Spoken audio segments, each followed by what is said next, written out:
Happy 2021, friends! As we're all hoping for a better year while still in lockdown, I thought my first review of this new year should be something more lighthearted and family-friendly and not a low-budget holiday cash-in.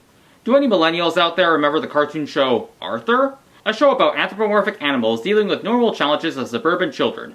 It was a show based on a series of books written by Mark Brown with the intent of teaching valuable life lessons from the perspective of an 8-year-old boy named Arthur, who has a wild imagination. Actually, all of his friends have wild imaginations. But it was a show that developed its characters well and succeeded in teaching kids these life lessons in an entertaining, story-driven way. It ended back in... wait, it's still going? Season 24? Where have I been all this time? Okay, so this kids show equivalent to The Simpsons, apparently, gave us an hour-long Halloween-focused episode in 2017. Let's see if it continues the quality of the show. This is Arthur and the Haunted Treehouse. Now this special is kind of a trick-or-treat type of anthology story, as Arthur and 3 other main characters each have their own spooky Halloween story set on the same Halloween night. They share these stories during a Halloween sleepover in Arthur's treehouse. Ah, I see Arthur was already prepared for 2020. By the way, for those of you who stopped watching this show 20 years ago, this other character is LaDonna. She has a younger brother named Bud, who's about DW's age. I can only assume based on their accents that they're the town's token hillbilly kids. Wait, you don't really have a cousin named Doc, do you? Sure I do, but he lives in Miami, not a swamp. Right, Florida, still Florida. So Arthur goes first as he shares his encounter with the haunted doll Zelda. Did someone make a Nintendo reference? No, it's the name of a cartoon doll. Get back to your Switch, nerd. Bite me, failed clone.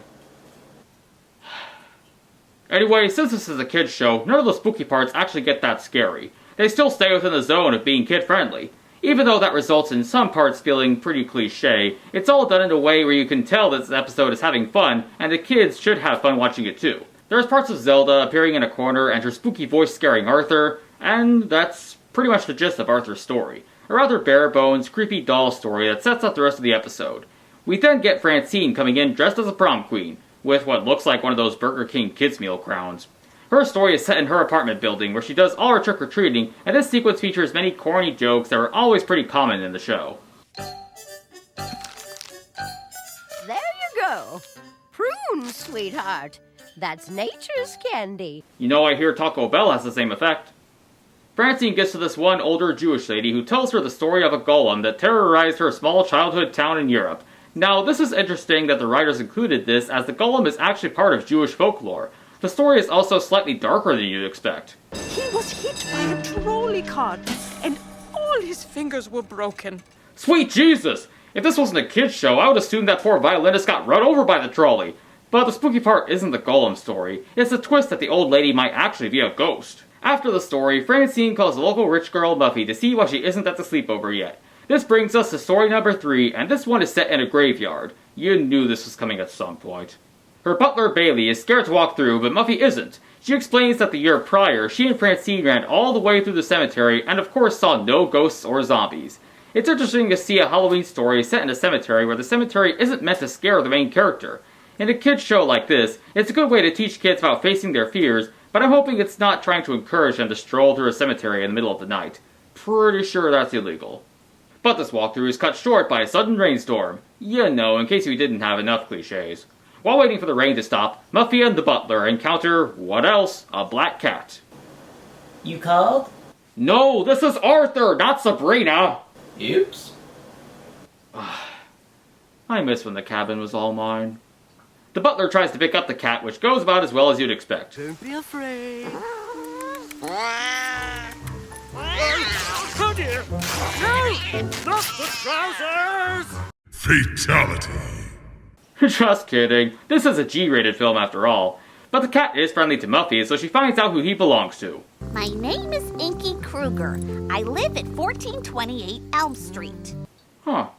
Kind of clever reference for any parents watching. A little on the nose of the Elm Street part, but still clever. So the rain finally stops and Muffy and her butler make it out with Freddy's cat in tow. As they make their way to return him home, the large-headed kid Binky joins the party to share his story. He claims it's the spookiest, but it's really not. It's more educational. As part of a tradition the school bullies have, Binky is chosen to pull a Halloween prank on their teacher, Mr. Ratburn. So of course this means little TP. An important thing to note here is that Ratburn moonlights as a puppeteer. He even makes his own puppets. Maybe he was the guy responsible for Slappy. When Binky arrives at Ratburn's well-decorated house, he decides he can't go through with the prank. But as he's about to leave, he's lured into an escape room where he has to solve a puzzle to win a prize. But he chickens out and runs away.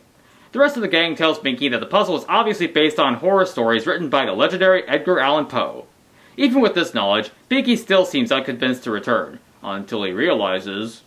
What is it? I left my backpack with the toilet paper in it at Mr. Ratburn's house. So he runs back to Ratburn's house, but Ratburn already found the backpack full of toilet paper. Busted! At the same time, Zelda reappears in the form of a creepy voice. This causes the remaining guests and Arthur to run for his house in the rain. All except for one. Yup, the doll is just a prank by LaDonna, and her brother Bud and DW are in on it, with Bud providing Zelda's voice through a microphone. This is the point of the episode where all the reality behind the spookiness is revealed for every story. Binky gets lured into Ratburn's house to resume the puzzle. Oh, just come inside already. Or, I guess, gets yelled at to enter. He does so and solves the first puzzle, but of course all he gets is a book filled with Poe's work. Where's the candy?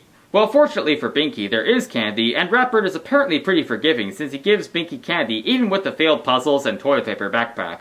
The story has the moral lessons of being honest and do your assigned reading in school. Or just use the Cliff Notes version of everything. Meanwhile, Muffy returns Inky Kruger to his house, which happens to have a party going on. It's another area where stories cross over, as Arthur's parents are there, as well as the old Jewish lady from Francine's story. She proceeds to tell Muffy that the whole story about the golem and her being a missing sister was really an elaborate prank that she and her husband do every Halloween, and it causes some embarrassment when Muffy finally brings this knowledge to Arthur's party. And then they pretend she's his little sister who vanished. It's really elaborate. It sure is. Who would ever fall for that? It's not all humiliation for Francine though, as she's the one who finds out about the Zelda prank. She brings the information back to Arthur and Buster and plans out a little revenge scare. In true equality, the prank works. After Arthur gets some more direct revenge on his sister, the episode ends with them making peace. A happy and encouraging ending for this made-for-children's Halloween special. So that's Arthur and the Haunted Treehouse. Even though plenty of the plot lines are cliché and cheesy and a lot of the humor is rather corny, it is a great Halloween film for little kids. It still has those moral lessons that are well delivered, it's imaginative, it's lighthearted and fun, it's innocent all without being pandering or acting as if the kids in the audience are stupid. It respects the target audience. The only thing that bugged me about the animation though was the characters seemed pretty stiff compared to their 90s selves. I guess they were going for greater detail or they relied more on computer animation, but they just don't move as smoothly as they used to. Besides that, the art is pretty good. It goes all in on the fall setting and the decorations throughout the town look really good, like the jack-lanterns and the glowing ghosts. It's all benefit to the episode's quality. If you want to play it for your kids, you can buy it on iTunes or rent it on Amazon Prime Video. And the main Arthur series can be streamed on the PBS Kids app. And with that, let's all hope that this year is much better than the last one. Goodbye, friends!